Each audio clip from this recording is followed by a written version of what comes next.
새로운 삶이 주어진다면 믿으시겠습니까?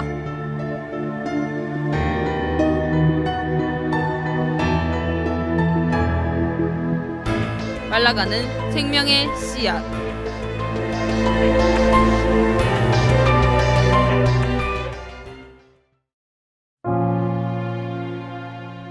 많은 사람들이 사고와 병으로 고통받는 와중 여기 장기기증을 통해 새로운 삶을 얻은 사람이 있다. 이러하듯 장기기증은 새로운 삶을 선물한다.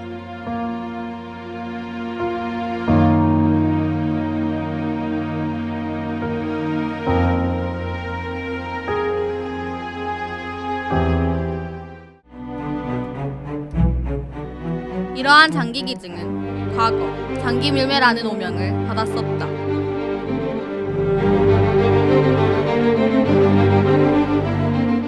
장기 기증하면 이것을 돈을 주고 팔아먹지 않나? 라는 인식이 있는 것 같아요.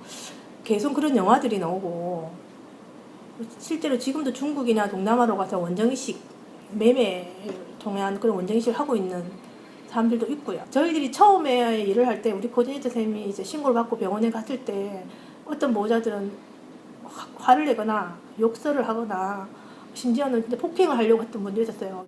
그러나 시간이 지나면서 장기기증에 대한 인식도 점차 바뀌고 있다. 다른 사람의 생명을 살리는 일이기 때문에 아마도 좋게 보고 있는 것 같습니다. 한 사람의 장기 기증으로 인해서 여러 사람의 생명을 살릴 수 있다는 점에서 긍정적으로 바라보고 있는 것 같습니다. 어차피 죽으면 몸은 사라지니까 다른 사람을 위해서 장기 기증을 하고 죽는 것도 좋다고 생각하는 것 같아요. 그러나 아직도 관심만 높을 뿐 실제 참여율은 저조한 것으로 나타났다. 아니요. 좋은 일이긴 한데 막상 하려니까 겁도 나고 지금은 좀 꺼려집니다. 아니요, 저는 무섭기도 하고 할 줄을 몰라서 할 생각은 없어요. 별로 하고 싶지도 않아요. 우리는 장기기증이 적은 이유를 전문가를 통해 들을 수 있었다. 우리나라는 사실은 그 2조 시대 때를 이렇게 넘어오면서 유교 문화가 지배적이었어요. 옛날에부터 배워오던 것 중에 하나가 이제 자기 몸에 머리털 하나라도 이렇게 뽑으면 부모가 주신 건데 이렇게 해서는 안 된다 하는 것이 우리 문화의 백그라운드에 배경에 그게 깔려 있단 말이에요.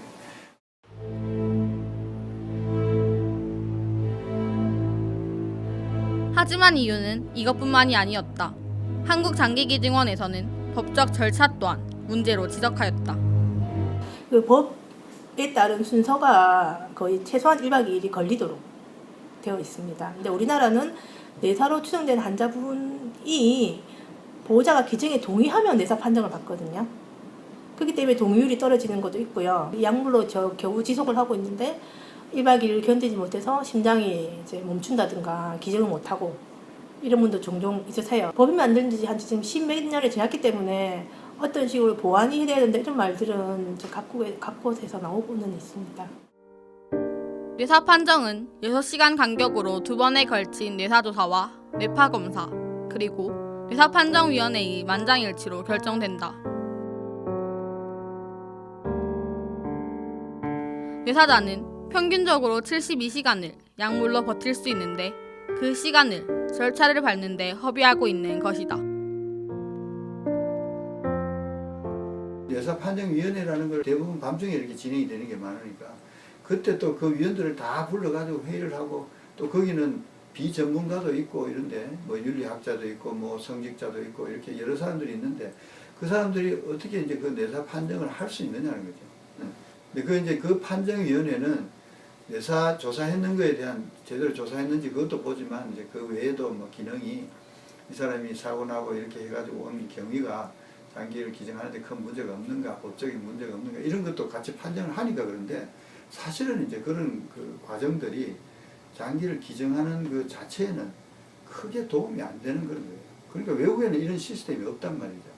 뇌사 조사는 이미 다 끝났는데 그래서 이제 그런 문제가 우리나라는 아직도 남아있어요. 당초 뇌사판정위원회는 잘못된 판단으로 생명을 잃지 않기 위해 설립되었다. 하지만 모순되게도 더 많은 생명을 잃게 되는 원인이 되고 있다. 그렇다면 뇌사판정위원회가 없는 외국의 경우는 어떨까? 우리나라에 비해 장기기증이 활발한 유럽은 어떤 제도를 실행하고 있는지 알아보았다.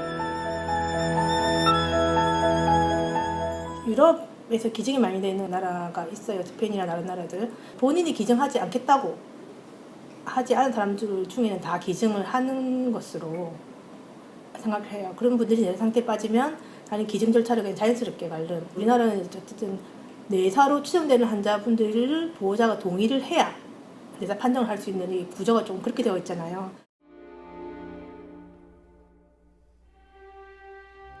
우리나라는 뇌사 판정을 받기 전에 뇌사 추정자에게 장기기증 의사를 결정하도록 한다. 그로 인해 가족들의 거부를 부추기는 상황이다.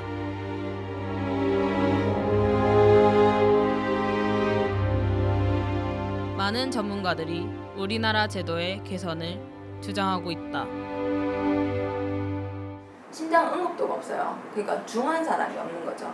그냥 기다리는 순서대로 가는 건데 그것도 진짜 신장 이식을 반드시 필요한 사람이 분명히 있을 거란 말이에요. 지금 당장 안 하면은 뭐 목숨까지 위험한 사람, 응급도를 만들어서 필요한 사람, 투석이 정말 안 되는 사람, 더 이상 투석을 할 수 없는 사람한테 기회를 좀 더 주는 게 맞지 않겠나. 두 번째는 혈액형 간에도 그게 좀 불균형이 있어요. O형은 O형한테만 받을 수 있으니까, AB형은 다 받을 수 있으니까 혈액형이 그냥 같은 사람끼리만 쭉 분배하는 게 맞지 않겠나. 그럼 AB형은 너무 대기가 짧고 빨리 좀 기회를 받는데 O형은 너무 끝도 없이 기다려야 되니까. 현재 우리나라에는 실제 기증자들의 모임인 세나이가 활동하고 있다. 홍영기 씨도 신장과 간을 기증하셨다. 돈 들어가는 일도 아니고 내가 할 수 있는 일이니까 물론 가족들이 다 반대했지. 우리 딸하고 우리 애엄마가 하는 소리가 어떤 말을 처음 했느냐 하면은 대한민국에 4,500만 명이 사는데 왜 꼭 당신이 그 사람을 살려줘야 되느냐 이렇게 나한테 물었거든. 근데 나는 뭐라고 대답을 했느냐 하면은 좋다. 대한민국에 4,500만 명이 사는 건 맞다. 그러나 그 4,500만 명이 다 당신네들 같이 그렇게 생각하면은 우리는 장기 기증할 사람 한 사람도 없지 않겠느냐. 그러니까 기왕에 남의 생명을 살리는 일이니까 기분 좋게 하자. 장기 기증을 하게 되면은 힘든 거나 뭐 불이익이라고 할 것까지는 없는데 나는 순수하게 기증을 했는데 남들이 생각할 적에 저 사람이 과연 정말로 그냥 기증을 했겠나? 돈을 얼마를 받았겠나? 남들이 보는 시선이 내가 과연 기증을 했느냐? 장기를 팔았느냐 하는 그 보는 눈초리가 굉장히 불편했고 그게 좀 힘들었다고 생각합니다. 이렇게 선의로 시작한 행동이지만 아직도 사람들의 눈초리가 좋지 않은 게 현실이다. 또한 기증자는 절차의 복잡함을 토로했다. 정부에서 너무 까다롭게 하니까 지금은 장기 기증을 하고 싶어도 뭐 서류는 뭐를 해봐라, 재산 뭐니 얼마나 있느냐, 뭐 어떤 관계냐 뭐 이런데 굉장히 복잡하다. 요것만 좀 활성화시켜주고 정부에서 조금만 이쪽으로 시선을 돌려주면은 뭐 좋은 결과가 있지 않겠나 이렇게 생각합니다. 초등학교 때부터 기증에 대해서 어린아이들이 이해할 수 있는 수준에서 설명을 하고 또 초중고 그리고 대학생들이 알 수 있는 수준에 맞게끔 정보를 전달하는 거에 대해서는 가장 필요하다고 생각을 하고 어렸을 때부터 기증이라는 게 부담감 없이 오픈이 돼서 그들이 이렇게 받아들일 수 있는 환경에 노출이 된다면 미래에는 더 장기 기증이라는 것이 부담스럽고 어둡고 한 것이 아니라 또 밝고 긍정적인 하나의 또 방법으로서 알려줄 수 있는 기회라고 생각을 합니다. 지금 이 순간에도 장기 기증을 기다리다 죽어가는 사람들이 있다. 날로 또 건강해지니까 하루하루 틀리는 것 같아요. 새 생명을 탄생하는 그런 느낌이고 그렇게 건강하니까 정말 감사를 드립니다. 늘 감사하게 살겠습니다.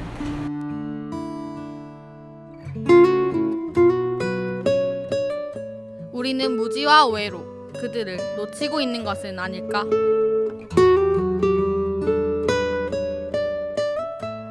제도적 개선과 국가적 차원의 교육이 시급한 시점이다.